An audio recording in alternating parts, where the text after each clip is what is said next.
welcome back to Swans Cast, everyone. So a big week for the Swans. We managed to get our first home win. So here to discuss that today with me is Lee. So welcome.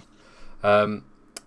We actually also went on a trip the other day. We went down to Brighton, so we got to witness our first away day this season, which been a long time coming, but it was good to get there. As much as it felt like it took forever. I can't talk. Forever to get home.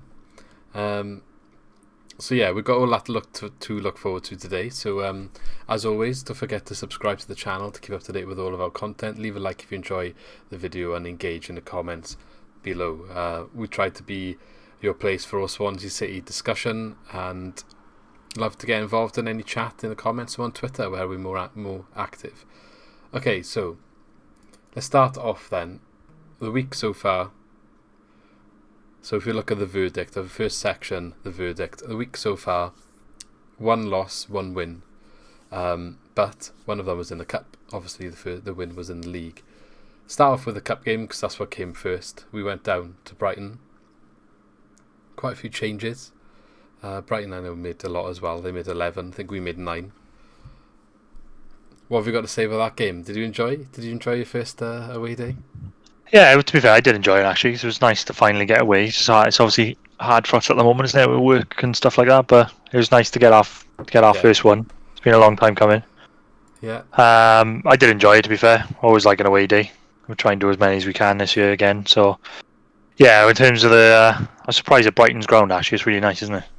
Yeah, like the area that it's in is quite. I guess it's a bit out of the way, but it's the area is like designed around the stadium. It seems. They kind of nice. Landscaped it into the ground, and it looks quite modern and quite sleek. I think just missing maybe a few pubs immediately around the venue, but there's not much around, is there? Ourselves with that, so we got lucky with parking, didn't we? So we managed to walk straight in.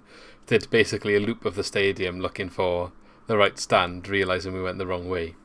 So yeah, we got a lovely 360 view of the outside of the Amex.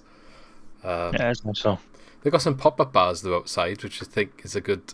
Yeah, I'm glad we went. I'm glad we went around that way because they had a nice like fan area, didn't they? It was all like bars, like pop-up bars, like you said, on the outside. Yeah, and it was a good, hill like that an you could atmosphere. sit on. Yeah. If the weather was decent, and that's maybe something we're missing at the Liberty because, you can go to Harvester and queue for hours to get a pint, but especially now with the Frankie and Benny's building being a bit empty, maybe opportunity there, club to buy that out or use it on match days for something. I'm sure they could make enough money on a match day to keep that running. And I won't go to Harvester anymore. It does my head in. You just queue. The queue's always absolutely ridiculous. It's always rammed, and you can never get a pint. But I actually forgot on Saturday for the Huddersfield game. I went into the lounge, the Riverside Lounge. I haven't been in there for ages, so I'd rather just go there now before the game's good. So you can go in there even if you're not sitting on that side. Yeah, you can just go in and jump out, but it's good in there. Yeah, looking at the game then. So as I said, we made a lot of changes. I believe it was 9 changes with Reese Williams and Liam Walsh being the only 2 that kept their place from the previous game in the league, which was the mad game at Luton. When we saw the team sheet, I think we were a bit like, okay, not sure how to take this one. More changes than what we expected. But then at the same time, Brighton made a full team of changes because they have a big match or had a big match this weekend against Crystal Palace, which is their sort of rivalry. So they obviously were focusing there a little bit. Having said all that, I thought we played quite well on the whole of the game. We got off to quite a good start. Probably had the best chances at the start of the game. Three chances that I can remember. I think there's one that Liam Cullen gets played through. Nice good first time ball by Liam Walsh. Keeper makes a good save there, but maybe you should say Liam Cullen should be finishing that chance. I've watched it back on the replay and you could put it a little bit more wider to where the keeper is. Like, the keeper did make a good save, but there was opportunity to go a little bit more left with the shot.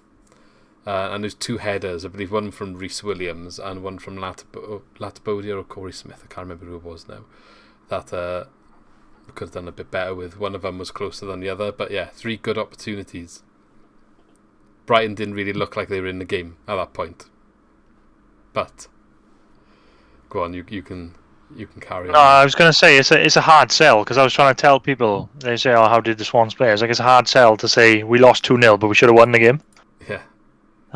It was just really strange. They had a spell, like you said. We had played really well in the first sort of half of the first half, and then they seemed to have a 15-20 minute spell in that, and then they like the second part of the first half, and they scored 2 goals. One was a deflection, and one was a mistake from us losing it in the middle, and we were 2-0 down. Both were mistakes from us. I know it was a deflection, but we still gave the ball away cheaply in the middle. Yeah. One of them is like a ball from Corey Smith, who just tells Liam Walsh a bit short, and someone's running on for it from Brighton, and they just running through on goal. And this is what I said last week. We're struggling in this transition where like we lose the ball somewhere and getting back into shape and having that sort of like defending the counter attack sort of thing. That's where we're struggling. So the players, were rushing back to try and stop the counter attack, and somebody's out of position. I think like maybe Walsh comes over or something, or maybe it was Fulton, leaves the man on the left free. So Reese Williams thinks he's got to push forward to this guy after the ball's played to him, which leaves his man free, and then he's through on goal. So obviously Brandon Cooper's then running in, and he blocks the shot, but it deflects in. It was Connolly from Brighton, wasn't it? So he got the 2 goals. Good finishes, to be fair. The second one especially. Second one was a great finish, to be fair. But again, from another mistake. Just frustrating, because up to that point we're the best side on the pitch, and then that 10-minute spell, 2 mistakes, you're 2-0 down, and it was effectively game over then, isn't it, when you're 2-0 down at half time? Yeah. Really frustrating, because we had the chances to win the game as well, especially in the second half. We missed some sitters. We hit the bar twice, didn't we? Yeah, so I'll go to the second half now. So it was a bit gutting to be down 2-0 at half time. I think it could have been 3 though. They had one more chance that Colony could have got a hat trick, and he didn't manage to do it. I think he just put it wide. But yeah, that would have been 2 games in a row going in 3-0 down. I know it's a completely different team. We made a lot of changes. These guys that are out on the pitch for this game are like guys that are putting their hands up to be included in the first team, so you would have to argue on the first half. Maybe not many of them had done so, but coming up for the second half, they did give it a good go, and I would say the whole second half we probably were the better team. But then you've got to remember that Brighton had kind of done their job. They didn't need to come at us or anything, and they were maybe not having as much of the ball, sitting back a little bit more, and it seemed like we had a little bit of attacking intent, especially right at the start. I would say up to like the 65th minutes, around when the subs started coming on, which funnily enough seemed to nothing really happened after that. But we had a couple of good chances. You said, how many times did we hit the bar? Definitely twice in the second half. I don't know if there was a third one. I know it was definitely twice in the second half, but Corey Smith was unforgivable, I think. Corey Smith had to score. That was the biggest chance. I don't know how he missed it. No. And then what was the other one? Scored for us, I think that shows why. The other one was, I think, did Cullen hit the bar, and then as it come off the bar, it dropped to Latabodied, and then he was just stretching for it, but or he hit the bar. I can't remember, but it was a bit of like a scramble, but we should have scored again. Yeah, I think it dropped to Corey Smith actually after he hit the bar, and couldn't quite get it in. But the one that he missed with sitter was, we actually had a bit of a press and one ball high up the pitch, and I think Cullen's with his back to goal. Like you said, you thought Cullen should shoot, but he passed. At the end of the day, Corey Smith was literally free, and the keeper was on the floor. All he has to do is find the net, and he kind of hits it first time, and it's it too high, and it's the bar.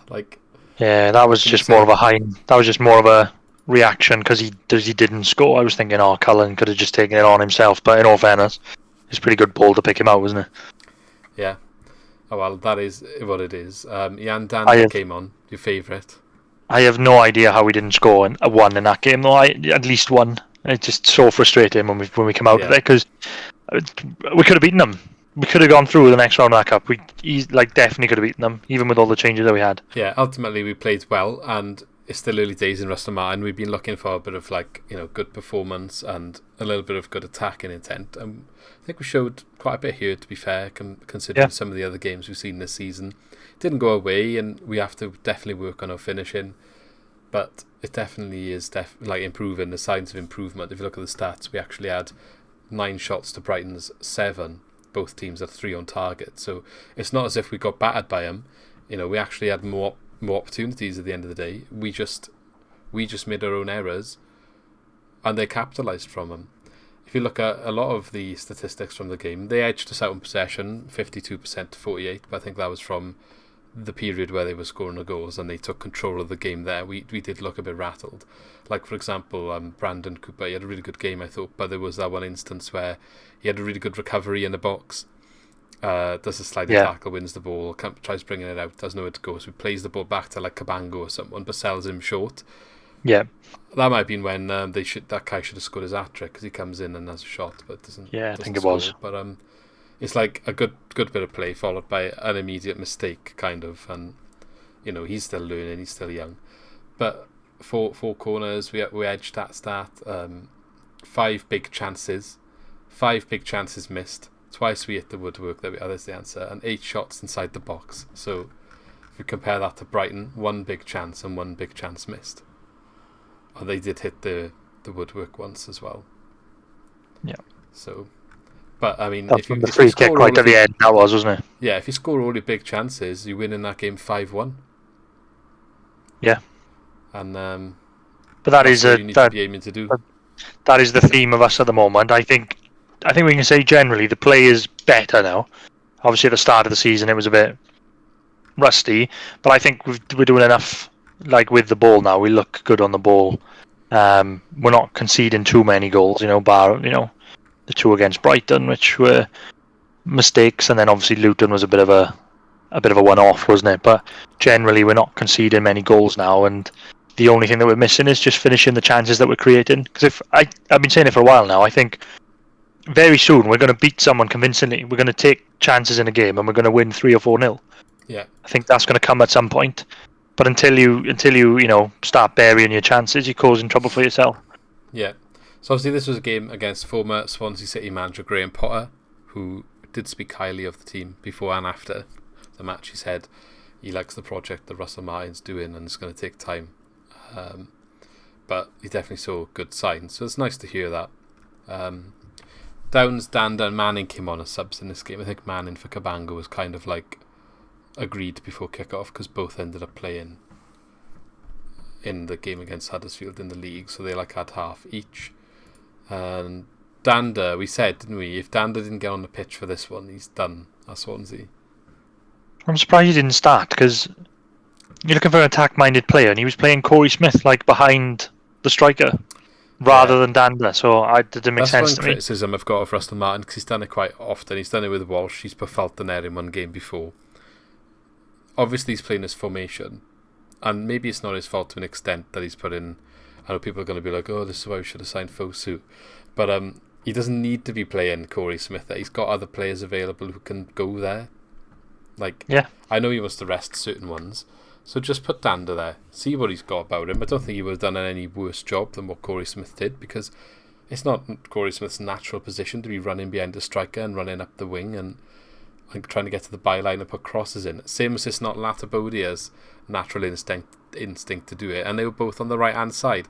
We literally had nothing down that right hand side. It's just painful to watch any attack go down that side. On the counter, there was one attack, wasn't there, where it was those two running the most forward through, and we were just like, that's just not who you want on this counter. It's just not going to happen, is it? I really don't like Latabodia on the right wing. He just doesn't look comfortable, does he, at all? Well, I mean, he does his defensive duties quite well, but going forward, you just can't get a platform, like you said, on the right hand side with him there. And that was funny with those two who were the furthest forward. They're doing the job asked of them, and they're in the role doing what they're asked in that occasion. But when you've got those two running forward with the ball, and you're like, oh, we've got a good counter here, I immediately just didn't think anything was going to happen, and that's bad.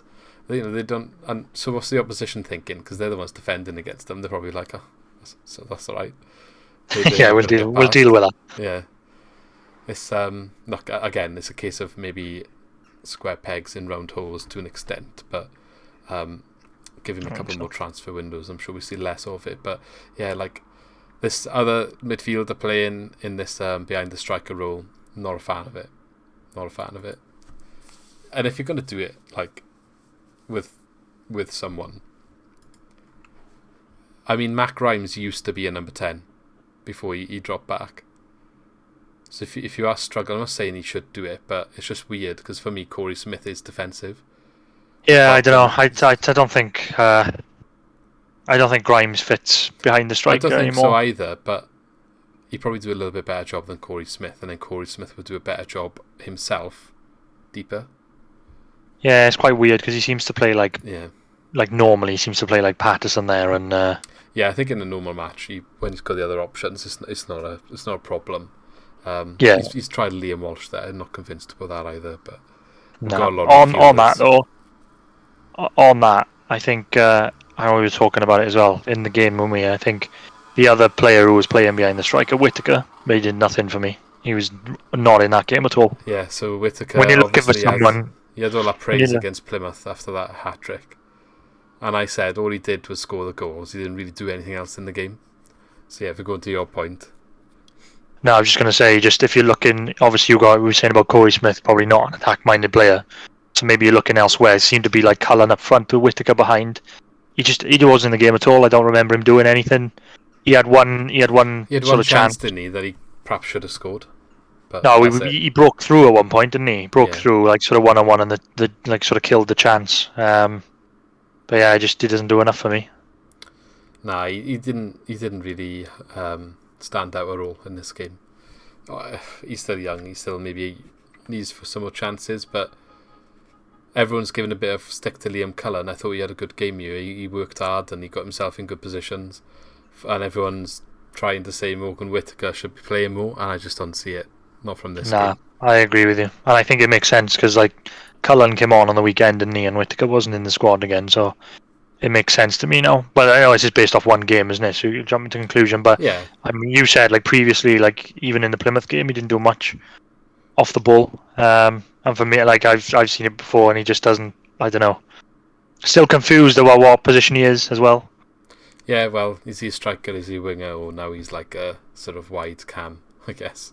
Yeah, I just don't know. Reese Williams had a decent game. I think he's a bit still finding his feet.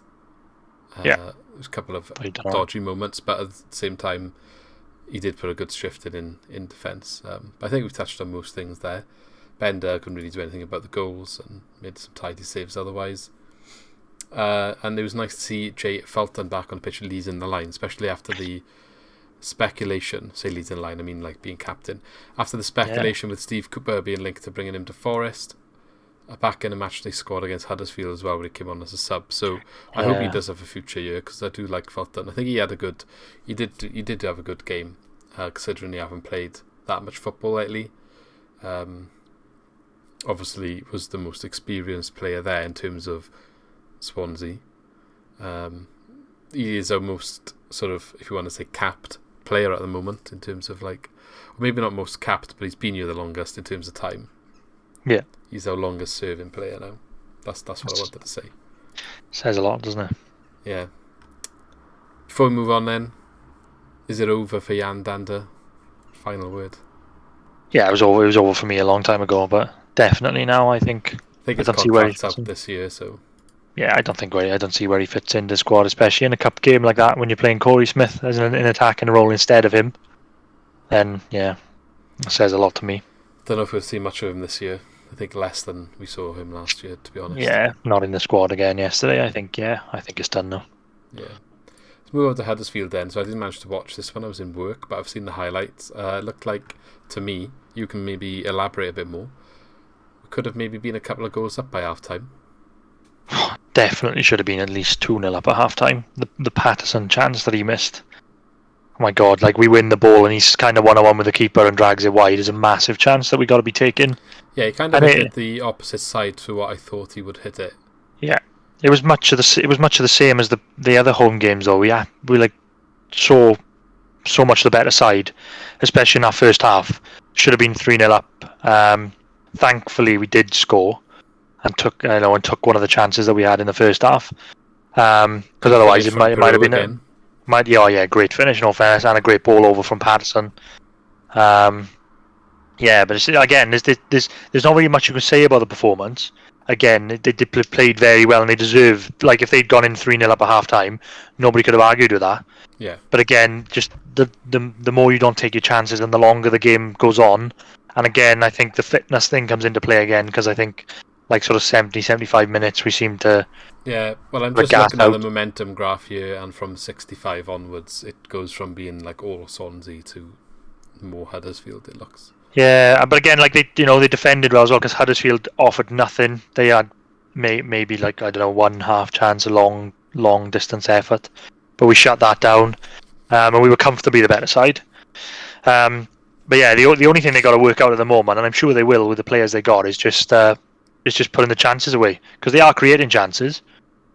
So I think for me, we talk about the two behind the striker. Well, Corey Smith comes on again for Patterson. You just noticed. Yeah, I would prefer. I know Obafemi was injured, wasn't he? But I would prefer at home if he would play like Perot and Obafemi up front, with one behind with Ncham, or Patterson. There's competition there, but I'd like to see him go with two up top at home, especially like with a game we're expecting to win. May obviously probably wouldn't play two up top away from home, but I think there'll be a good balance because Perot is a good finisher. Obafemi would bring pace, and then Cham brings a little bit of creativity. So I'd like to see him do that. But I'm sure he'll click at some point when they're all fit. Because it seems to be at the moment like one of them's injured, and one of them comes off after like 60 minutes. Like, and Cham seems to come off, maybe because he's not match fit. But it's just definitely something that'll be better with time. You can just see it's there already now. They're playing so well, but it just something needs to click up front. Definitely a tough game. Like Huddersfield are actually 7th in the league. Yeah, it was a good win. Result, so. I mean, they've been doing okay. It's hard. Well, it's weird to say that because they're only 3 points ahead of us now. We're in 17th, so it's still really tight in the middle.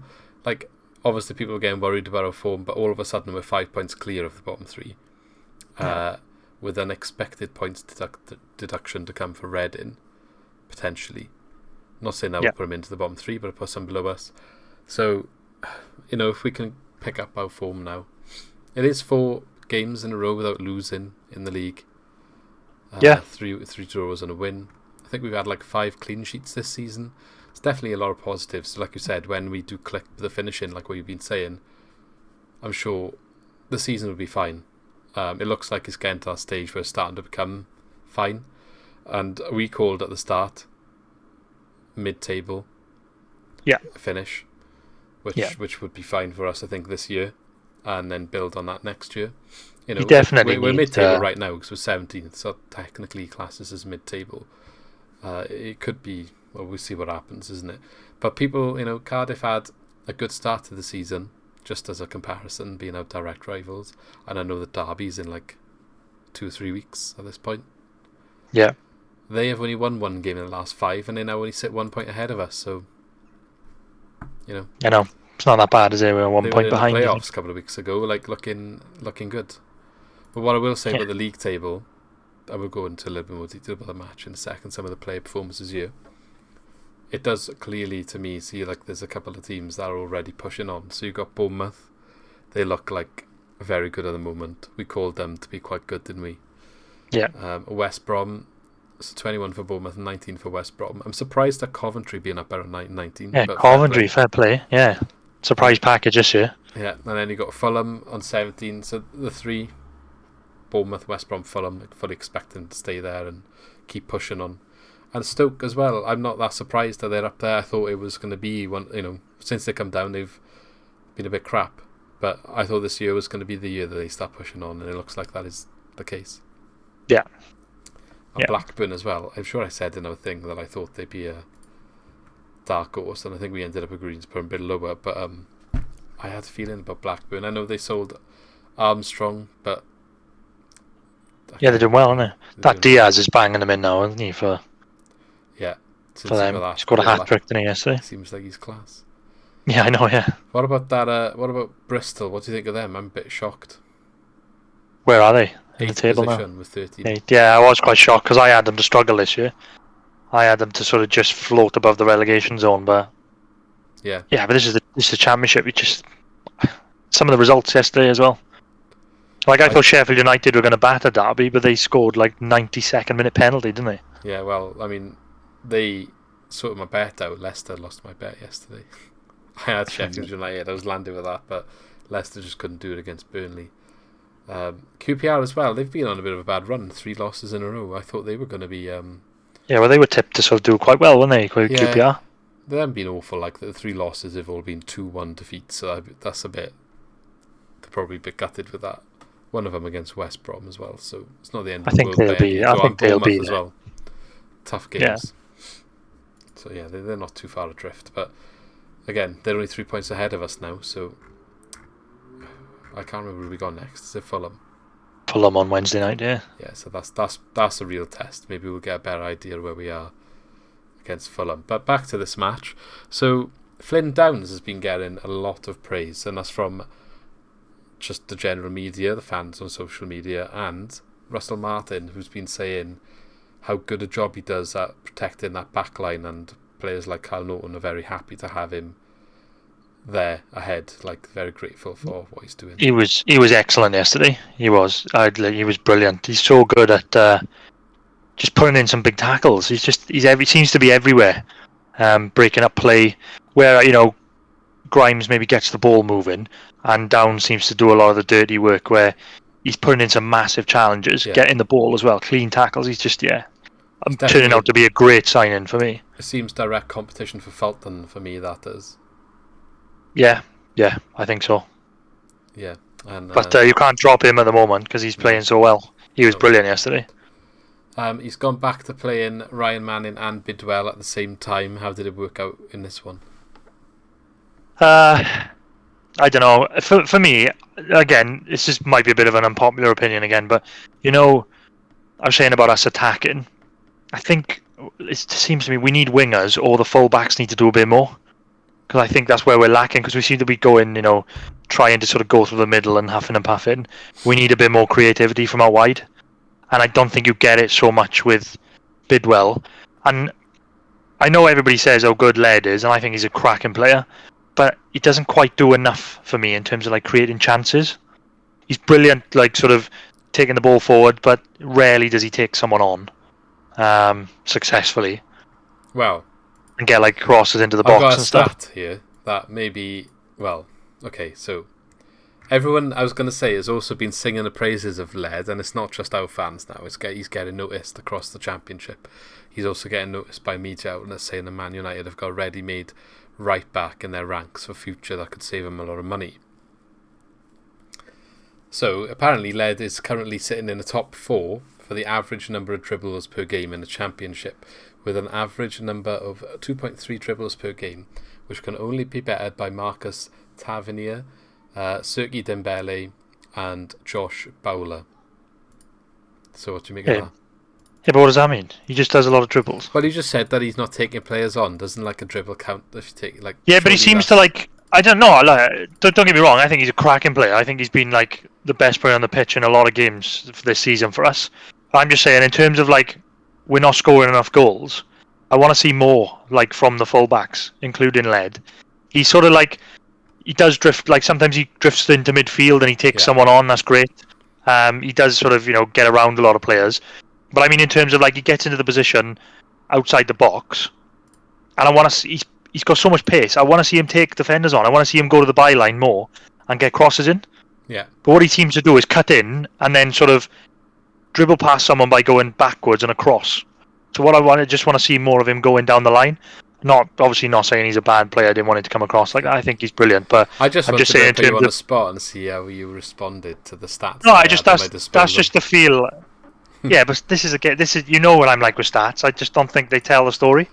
No, and I do agree, but obviously it is factual if he's doing a certain amount of dribbling, and dribbling's got to mean something when it comes to taking players on. That's all. I just thought it linked up. Yeah, but it's when he sort of goes across the pitch where people are happy to send him backwards. He's running across the box or across the middle of the park. Midfielders are coming up, and he's sort of dribbling it past them. Great, but they're happy to shepherd him that way. So he is doing a lot of dribbles, but maybe not in the right areas. It does say at the end here, but his manager wants more and has challenged him to start getting on the score sheet. So maybe something similar, like getting the box a bit more use. But I think he's got it in the locker. Get in the I do box, think he's got it in the locker. dribble past someone in the box and get him to bring you down. Yeah, that's what I think he can do. But I don't see a lot of it. I wonder if he's got this potential. He's obviously come in as a right back. Perhaps that's where, like, in his head, he needs to like start acting more like a winger, and that's that transition he's got to make with his game. Yeah, his defensive instinct is what is first and foremost coming across, perhaps, and it's just that changing to be more of like, more attacking. And he was good. He was good yesterday as well. He won the ball in the build-up for the goal. He come back and won the ball in the build-up for the goal. So I think, but what I'm saying is the type of player that you can see that he is, I think he's got that in his locker to take defenders on a bit more, and that's what I want to see. And we definitely don't get it on the other wing. So whether eventually we sort of go to like a 4-3-3 at some point and have a bit more of a different option out wide, or we need another more attack-minded fullback on the left. And I think Laird is going to be brilliant, and I think if he adapts his game a bit and starts driving into that box a bit more, I think he could be dangerous. He gives me like Nathan Dyer vibes. He's got that sort of in him, but I just want to see him do it more direct into the box when he gets into the position. Fair enough. Well, we'll see what happens in the rest of the season now. Just sticking on, you said about the wing backs on the left in particular. Obviously, we've got Bidwell and Manning. Like, obviously, if we are having them issues, creativity going on there, I find it weird that we've got all these centre backs as well, but he's still playing one of those left options in the centre back position. I'd rather see Manning play the wing back role instead of Bidwell for the reasons that you've already cited. Yeah. He had Cooper on the bench and Latbodia, and I take it Bennett was injured again. I think I would have just been happy with Cooper playing with Manning on the left wing back role, but I guess it's tough. It's strange as well that he plays Norton in the middle of the three as well. It seems to be in league games. I think he thinks he's the most comfortable on the ball. Yeah, I was going to say, I think he wants a ball-playing defender in the middle there. Yeah. Which makes sense. But again, like we said, he probably needs another transfer window or two to get the type of player that he wants in those positions. Yeah, it'd be interesting to see if he does get some defenders in, if any of them head out, because we'd be well stocked if you're bringing in more. Because again, Reese Williams wasn't even on the bench. And I know. We seem to have a lot of We seem to have a lot of defenders, but not one's necessarily fit into his plan. For me, would be the one that maybe makes way, because if he's being like that backup on the right and he's not really suited to that position, when you actually cover it properly, if he can't get in the back three ahead of Ryan Manning and Carl Norton when he's actually centre back and they're not. Yeah, I agree. Not sure what the future holds there, but yeah, I agree. Someone was saying when we went to Brighton when he's really short for a centre back. It's true. He is quite short, isn't he? Yeah.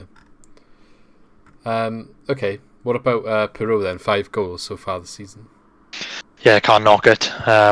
Great finisher. He seems to be. Well, he did have another chance in the first half, which he could have put away, but he seems to be putting away the majority of the. When he put that defender on the floor, and then it was quite a tame shot. Then he's trying to like bend it in as a left, when and just didn't really get the whip.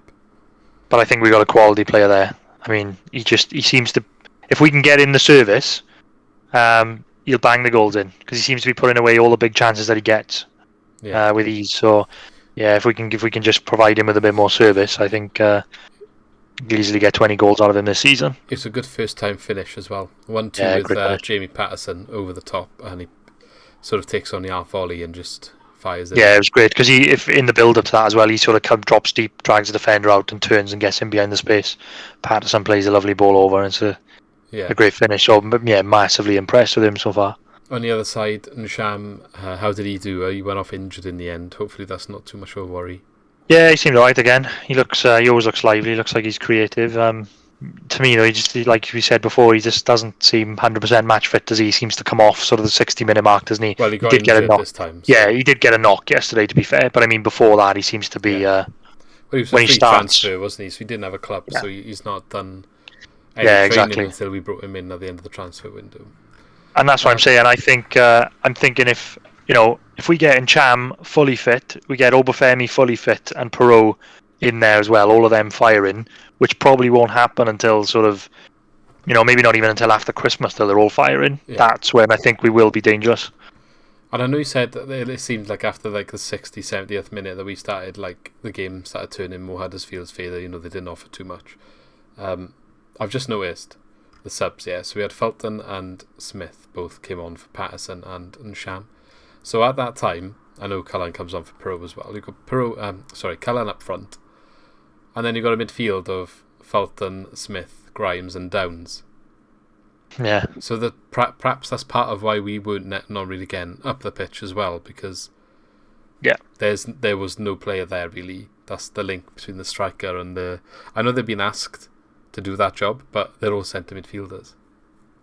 It's essentially like a 5-4-1 then, isn't it? With four midfielders being sort of defence minded as well. Yeah. And Cullen on his own up front. Yeah. So that again, that's an interesting. Combination. I'm surprised he didn't put Walsh on, considering he's been playing Walsh in that role. But Walsh was on the bench, didn't get used. Any final thoughts on this game then? No, again, I think they played really well. I was really impressed. Enjoyed the game. Tailed off a bit second half, like we said, but spot on. And I think very soon, I don't know when it's going to come. Someone's going to come down the Swansea.com, and we're going to have some convincing win, like 3-4-0. If they can put the chances away, I think it's coming. But it is quite frustrating to watch as well, because they're playing so well. And like you said, when they're making changes and sort of playing players in unnatural positions, it's quite frustrating because you can see that it's there. You can see that they are playing well. And the system is working. It's like, if we could just have, one or two players in that are more comfortable in those positions, then you could be onto something here. So it's quite exciting at the moment. Speaking of someone just coming down and again smashed, I noticed Cardiff came to the Blackburn Rovers stadium and got smashed 5-1. Didn't see that coming. Didn't see that coming at all. No. Yeah, mad I was.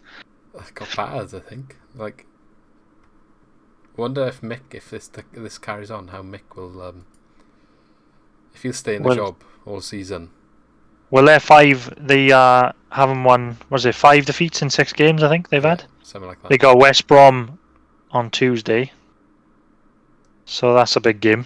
Hopefully our form is going to the positive side and there's to the negative side now before the derby. So, looking at the team of the week on SofaScore as well, someone else I want to highlight, who had a 9.1 rating, former Swansea City striker, Victor Gyökeres.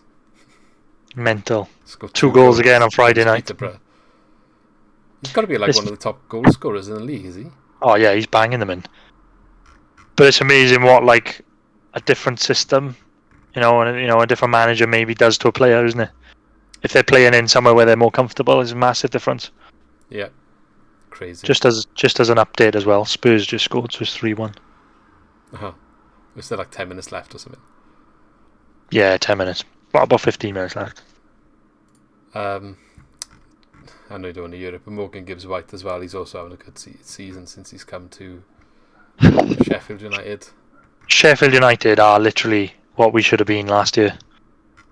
Horahan and Gibbs-White in there, and McBurney and Brewster. What could have been? How's Horahan playing for them? I don't know. I'm not really sure, to be honest, but I think I saw he had an assist the other week. I wonder if he's starting. So he's probably fitting in. They haven't played yet. They have. They played Derby, didn't they? You said. Yeah, 1-1-0. Did Horahan start in this game? Yeah, he played. He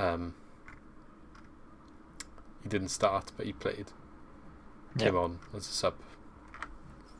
Also, just noticed, I didn't realise Ravel Morrison's playing for Derby. Yeah. He started that game. He's been around the house, isn't he? I didn't realise he was still going. To the point where he's Championship's quite high level. I thought he was finished. Yeah. He went away, he was playing for Lazio for a bit as well, wasn't he? He went abroad. Yeah, just think it hadn't worked everywhere he's gone. Yeah. Surprised at Derby though. We got Derby away on Saturday, haven't we? So we've got Fulham away and then Derby away. 2 hard games away. Yeah. So that'd be interesting. Yeah, well, you thought Derby looked like they were in trouble, but it seems like it might have. They're holding in strong even after that deduction, so. Yeah. Wonder if they'll get out of it. That would be a great escape if they can. -2 points at the moment. Okay, moving on to the news. I haven't really got anything, to be honest, this week. Word on Wine Street on that's been quite quiet.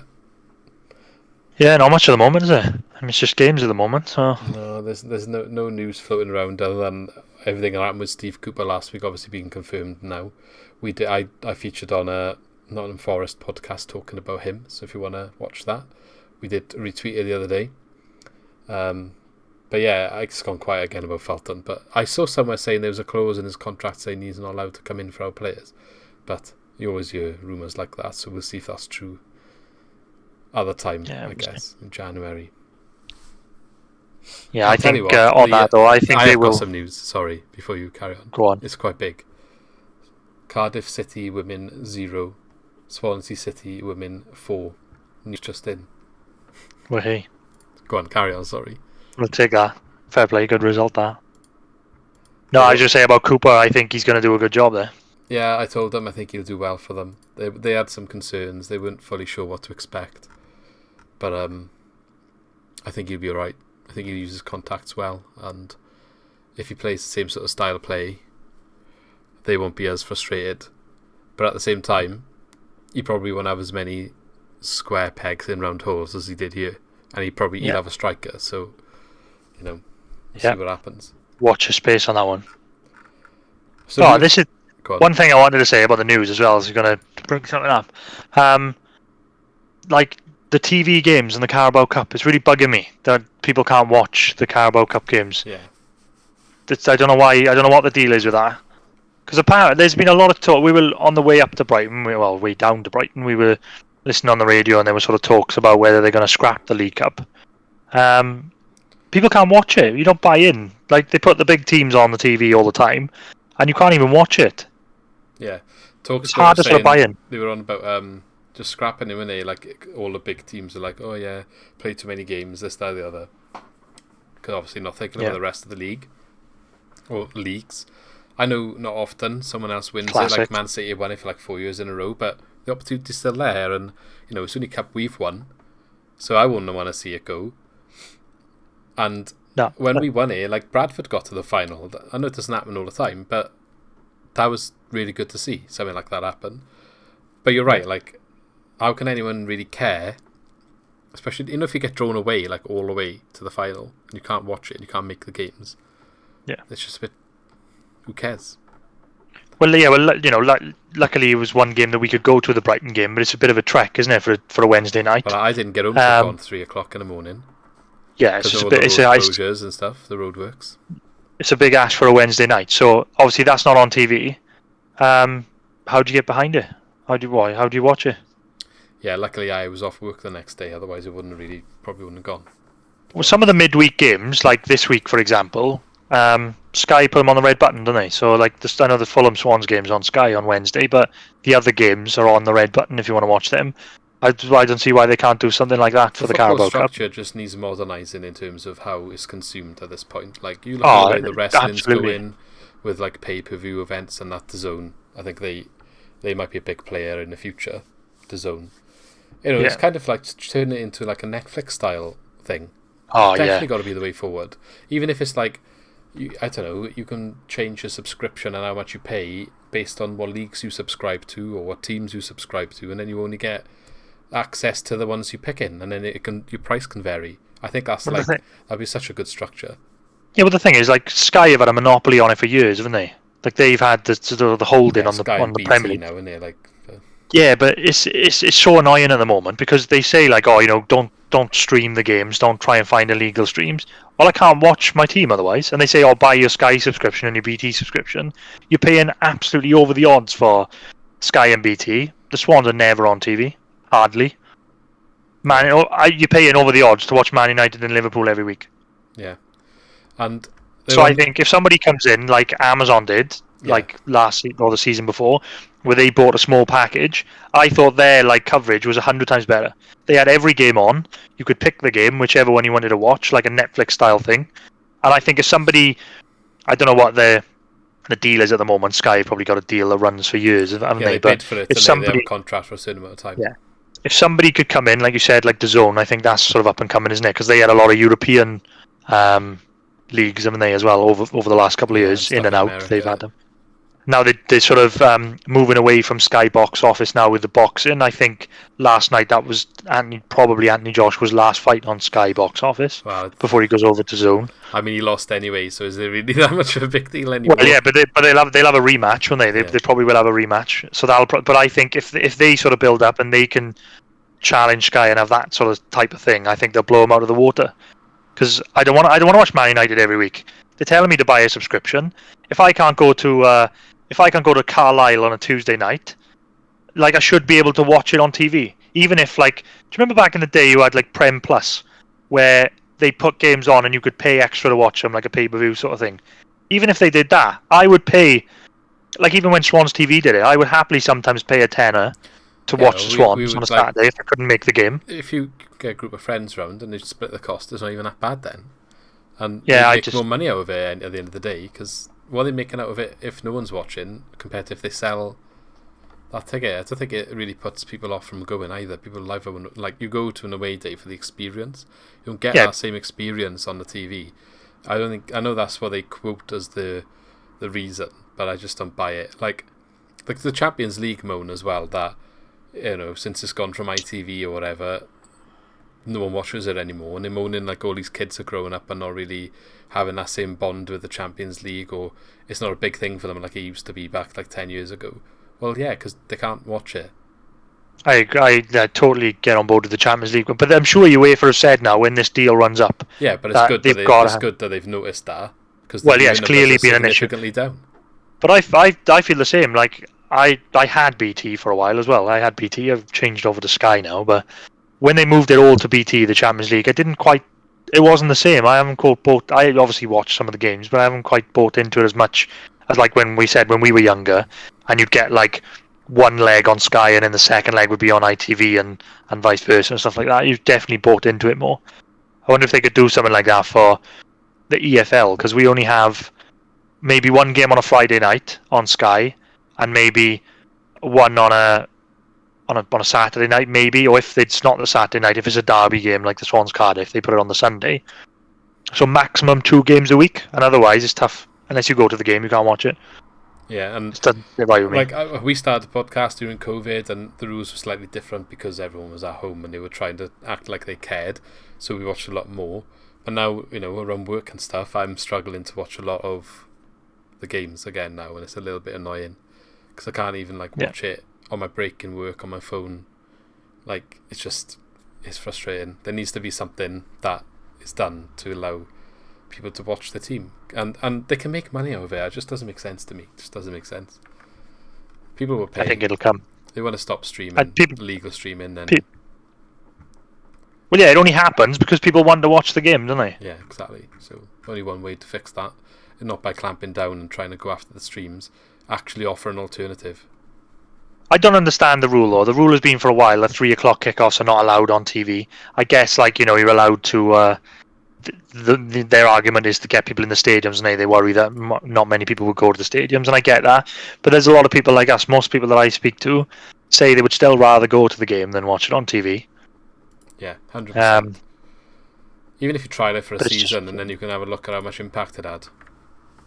Yeah, you're just cutting people out, like we said. If you've got, Middlesbrough or something away on a Tuesday night, and how it's probably easier when we were a bit younger, but now we've got work commitments and other commitments. You can't go away every week, which we'd love to do, but I'd pay a tenner to watch an away game. Yeah, exactly. If I can't get to it, there we are. The bottom line is Sky just want to stay in control, and that's how they do it, or they think that's how they can keep staying in control. But it might come to an end soon, so we'll see. Anyway, going forward, we'll have a look at the week ahead. I've forgotten the name I gave this section already. I only named it last week. Can you remember what I called it? No, I can't remember. I haven't got my notes in front of me today, but we'll remember by next week. It's fine. Anyway, looking forward, our next match is against Fulham. Do we have... Is there a midweek one next week? Weekend one as well? Is it an international break? Yeah, we got Fulham. No, Fulham on Wednesday, and then Derby away, and then it's international break, okay, so and it's Cardiff then after that. 2 away games, Fulham and Derby. Okay, so looking at this then. Fulham, they've had a decent start to the season, perhaps a couple of... Probably the dodgiest spell of the last few matches, because they flew out of the blocks, but they've had 1 win in the last 4. 2 losses and a draw. They drew against Bristol City, and they lost to Reading. Casey Palmer actually scored in their draw at Bristol.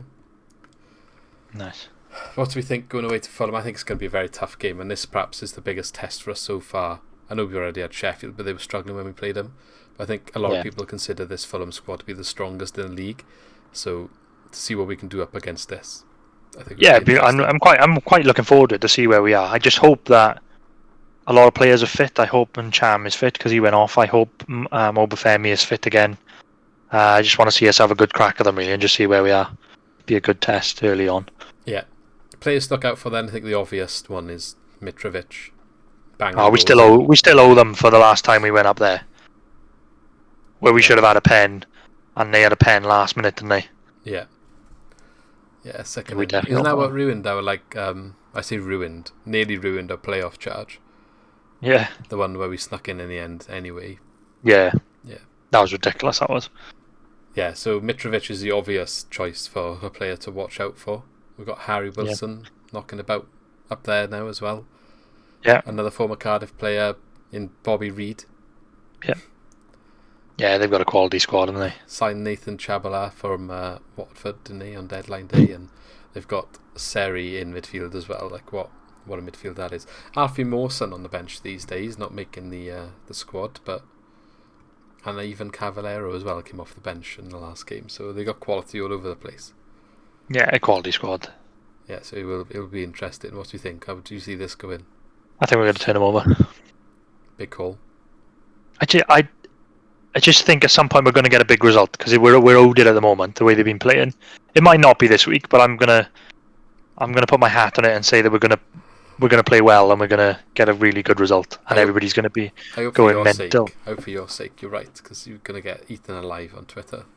Well, the thing is with the Swans at the moment, you don't know what you're going to get. We're either like playing really well, but we're not like scoring the goals, or we just are absolutely horrendous, like against Preston away and against Stoke at home. Still not scoring and we get goals. battered. Yeah, but we just get battered then. But no, I think a big performance is coming. I think it's coming. I'm saying Wednesday night. Any changes to the lineup that you'd make for this then, going into the game? No, not to be honest. I think the side that started yesterday played really well. I think we saw the defence have maybe not sort them out, but I would push Man into the left wing back. I just don't know what our best sort of centre back three is. I think I just I'd don't like know. to see if Cabango and Norton are going to stay there, maybe bring in Brandon Cooper or Reese Williams and put Man in on left wing back. Yeah, I think that's probably the best bet. And then keep the rest. I think you're right. Yeah, I think so. I would, like I said about going 2 up front, but I wouldn't do that away at Fulham. No. So I'd start Perot and have Obafemi coming off the bench, maybe with Patterson and then Cham behind Perot. What about Derby then? So another away game, maybe you would argue a little bit more winnable. So, what do you think about that? Yeah, I think it's tough though, isn't it, with everything going on, because it seems to it's just going to galvanise them, isn't it, in a way for a while. I don't know how long that will last. But I think after the points deduction, I think they'll have a bit of a boost. Yeah. Like they were unlucky not to get a point. They won the game after it was announced, and then they beat Stoke, didn't they? Yeah. Bit of a coupon buster. Yeah. Yeah. And they were unlucky not to get a point away at Sheffield United yesterday. So I think it's a bit of a banana skin going up there. They're like all sort of brought together by this bad news sort of thing. Yeah. So I don't know. I think it's a hard 2 away games. I mean, I'd bite your hand off for 2 draws away from home. But if we can get 1 win out of the 2, I'd be over the moon with that. That'd be a good week. So Derby's keeper had a straight red card. So he's going to be out then for our game.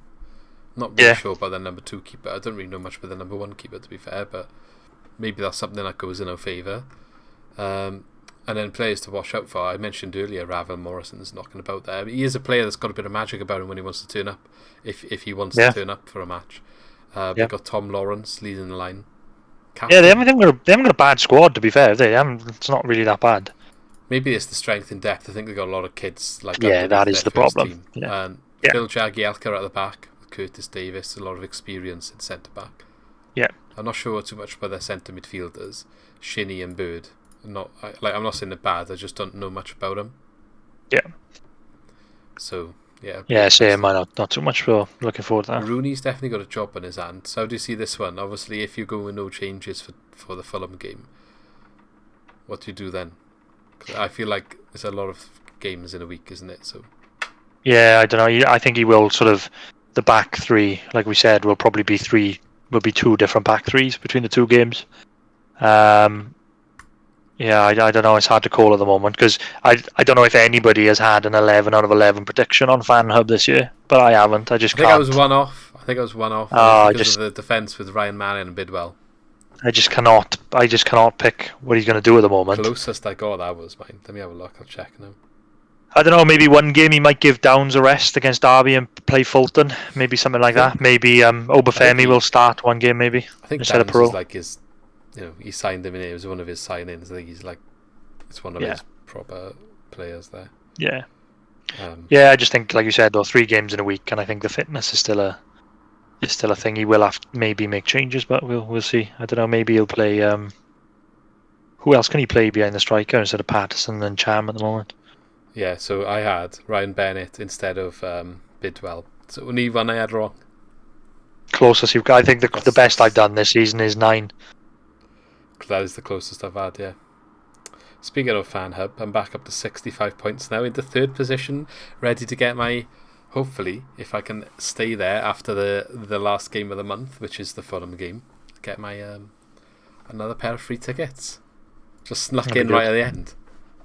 I got to smash that team prediction, so you need to. I need to just make sure what you said is accurate. Otherwise, I'm gunning for you. I'm sort of floating around the mid-table. I'm just consistent mid-table at the moment. That's all right. Well, maybe you can come to the games with me when I get my tickets. It's fine. Yeah. Okay, I think that's everything. Anything else left to say? No, that's it for me. I enjoyed another good week, I think. So if we can get, we have to be bouncing next week. If we have 6 points, Fulham away and Derby away. Big if that is. Let's have it. Getting optimistic now, aren't you? Yeah, I am optimistic from what I've seen. I am optimistic. It's going to click at some point. Let's hope it clicks. So we've had some really good engagement on Twitter, so really grateful for all of that. But keep it up. We'd love to hear everyone's views. And yeah, subscribe to the channel if you'd like to keep up to date with all of our videos. Or if you want to watch us on Spotify as well, you can follow us there. Don't forget to like as well. It helps more people see us. We're trying to grow to 1,000 subscribers is the main goal. When we get to 500, we are going to do some sort of giveaway. But yeah, nothing else left to say, so see you in the next one and have a good week. See you soon. Thank you for watching. Don't forget, if you enjoyed the video, to click the like button to help us grow. To keep up to date with all of our new uploads, hit the subscribe button and push the bell to ensure you are notified of all of our new videos. As always, engage in the comments and let us know your opinions on what we discussed today. And if you want to support us directly, check out our new merch where you can find some awesome Swansea related t-shirts.